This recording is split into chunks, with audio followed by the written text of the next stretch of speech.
In a region of uniform electric field E, a negatively charged particle is moving with constant velocity v is equal to minus v naught I cap. एक electric field है, हमें नहीं पता कि electric field का direction किधर है। एक रीजन में इलेक्ट्रिक फील्ड दिया हुआ है और यूनिफॉर्म इलेक्ट्रिक फील्ड है। A negatively charge particle is moving with constant velocity v is equal to minus v naught I cap.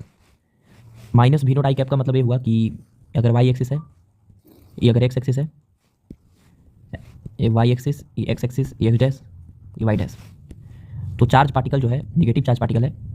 Let's charge particle q है और निगेटिव में जा रहा है, मतलब इधर की तरफ v नोट से। ठीक है, आगे पढ़ते हैं। Near a long straight conductor, एक लॉन्ग स्ट्रेट कंडक्टर भी है, coinciding with x dash axis and carrying current I towards minus I axis. मतलब एक तार ऐसे रखा हुआ है इसके ऊपर, एक्स डैश एक्सिस के ऊपर ऐसे, और इसमें करंट फ्लो हो रहा है नेगेटिव डायरेक्शन में। नेगेटिव डायरेक्शन में, इस डायरेक्शन में I. The particle remains at the distance D from the conductor. मतलब ये जो पार्टिकल है चार्ज, वो हमेशा डी ही रहता है डिस्टेंस। इसका मतलब ये है कि चार्ज पार्टिकल जो है वो स्ट्रेट लाइन पाथ पे से मूव कर रहा है ऐसे। ऐसा तब होगा जब इस चार्ज पार्टिकल पे नेट फोर्स जीरो हो। Net force zero. अब बात है कि इस क्यू जो है नेगेटिव चार्ज पार्टिकल पे फोर्स किधर लगेगा, ये बताइए। तो क्यू नेगेटिव चार्ज पार्टिकल पे फोर्स किधर लगेगा? सबसे पहले इसमें करंट फ्लो रहा है आई इधर नेगेटिव एक्स डायरेक्शन में।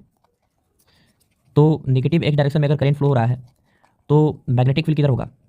आप बोलिएगा मैग्नेटिक फील्ड होगा यहाँ पे अंदर की तरफ। मैग्नेटिक फील्ड होगा अंदर की तरफ ऐसे। इसकी वजह से चार्ज पार्टिकल के पास मैग्नेटिक फील्ड होगा अंदर की तरफ। आप राइट हैंड निकालिए और थंब को करंट की डायरेक्शन में कर्ल कीजिए, और जहाँ पे चार्ज पार्टिकल है वहाँ पे कर्ल कीजिए, तो मैग्नेटिक फील्ड आएगा अंदर की तरफ।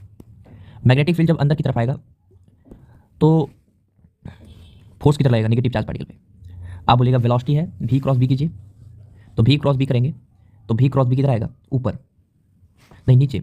v है आगे और b है अंदर, तो v क्रॉस b कीजिएगा तो आएगा नीचे। लेकिन चार्ज नेगेटिव है, आपको दिख रहा है, तो डायरेक्शन चेंज करना पड़ेगा फोर्स का। फोर्स इक्वल टू होता है magnetic force equal to Q into V cross B, जहाँ क्यू होता है विथ साइन। अब v क्रॉस b का डायरेक्शन किधर आ रहा है? इनवर्ड।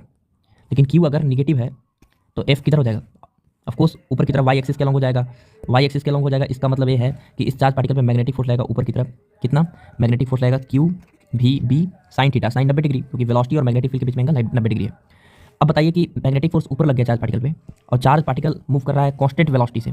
कांस्टेंट वेलोसिटी से करने का मतलब है कि चार्ज पार्टिकल का ना स्पीड चेंज हो रहा है ना डायरेक्शन चेंज हो रहा है। तो इसका मतलब है कि सीधा जा रहा है। सीधा जा रहा है तो मतलब जितना मैग्नेटिक फोर्स ऊपर है उतना ही इस चार्ज पार्टिकल पे फोर्स लगना चाहिए नीचे की तरफ। तो नीचे की तरफ क्या लग सकता है? आप बोलिएगा इलेक्ट्रिक फील्ड के अंदर भी रखा हुआ है, तो उतना ही इस पर इलेक्ट्रिक फील्ड भी फोर्स लगाएगा नीचे। कितना? क्यू इंटू ई।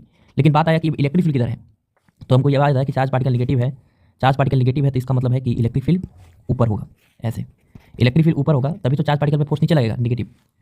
और एक कांस्टेंट वेलोसिटी जा रहा है और चार्ज पार्टिकल बिल्कुल स्ट्रेट लाइन पाथ पे जा रहा है। इसका मतलब है कि सीधे जाने के लिए ऊपर जो लग रहा है मैग्नेटिक फोर्स और नीचे लग रहा है इलेक्ट्रोस्टैटिक फोर्स, वो दोनों क्या होना चाहिए? सेम। तो Q V B must be equal to Q into E. Q से क्यू कट गया और वी इंटू बी बराबर आ गया ई। अब बताइए वी नोड, वी की जगह बी नोड है। बी मैग्नेटिक फील्ड इस इनफाइनाइट वायर की वजह से, लॉन्ग कंडक्टर मतलब इनफाइनाइट वायर की वजह से डी डिस्टेंस से दूर मैग्नेटिक फील्ड होता है mu naught I upon 2 pi R. R की जगह कितना? डी बराबर कितना? ई। तो इलेक्ट्रिक फील्ड आ गया मेरे पास mu naught I V upon 2 pi D. ये आ गया मेरे पास सवाल। तो हमारा डायग्राम ड्रॉ करना था, ये सारा चीज़ हम ड्रॉ कर दिए। चलिए, ऑल द बेस्ट।